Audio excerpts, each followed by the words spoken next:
কি কি করলে দোয়া কবুল হয় এবং রিজিকের দরজা খুলে যায় কিভাবে, চলুন জেনে নিই একটা গল্পের মাধ্যমে।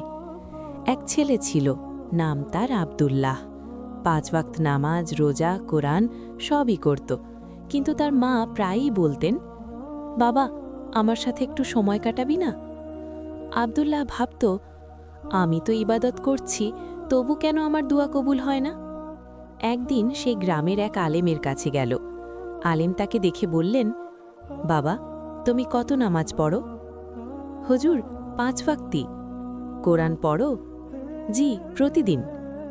আলেম আবার প্রশ্ন করলেন, তোমার মা বাবার সাথে কেমন আচরণ করো?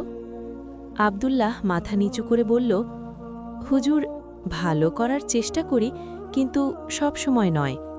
তখন আলেম ধীরে ধীরে বললেন, আব্দুল্লাহ, জেনে রাখ, নামাজ, রোজা, দোয়া সব কিছুর আগে আল্লাহ যেটা সবচেয়ে বেশি চান তা হল মা বাবার সাথে ভালো ব্যবহার। তিনি একটি হাদিস শোনালেন, আল্লাহর সন্তুষ্টি নিহিত আছে পিতামাতার সন্তুষ্টিতে, মাতার পায়ের নিচেই জান্নাত। তারপর বললেন, তুমি যত ইবাদাতই করো না কেন, যদি মা বাবা খুশি না থাকে, তোমার রিজিকের দরজা বন্ধ হয়ে যায়, দোয়া আকাশের ওপরে উঠতে পারে না। এ কথা শুনে আব্দুল্লাহ ঘরে ফিরে গেল। মায়ের পা ধরে বলল, আম্মা, আমাকে মাফ করে দিন, আমি আজ থেকে আপনার সেবা করব। মা তাকে বুকের মধ্যে টেনে নিলেন। সেদিন থেকে তার জীবনে বদলে গেল সব কিছু। দোয়া কবুল হতে শুরু করল, রিজিকে বরকত আসল, মনেও শান্তি ফিরল। ইসলামে মা বাবার সাথে ভালো ব্যবহারের গুরুত্ব। 1. জান্নাতে যাওয়ার বড় রাস্তা। হাদিস, মায়ের পায়ের নিচেই জান্নাত। 2. দোয়া দ্রুত কবুল হয়।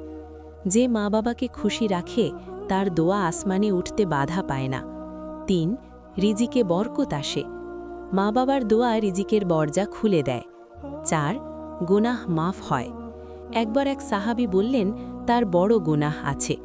নবী সাল্লাল্লাহু আলাইহি ওয়াসাল্লাম জিজ্ঞেস করলেন, তোমার মা বেঁচে আছে? তিনি বললেন, হ্যাঁ। নবী সাল্লাল্লাহু আলাইহি ওয়াসাল্লাম বললেন, তাকে ভালোভাবে সেবা করো, আল্লাহ তোমাকে মাফ করবেন।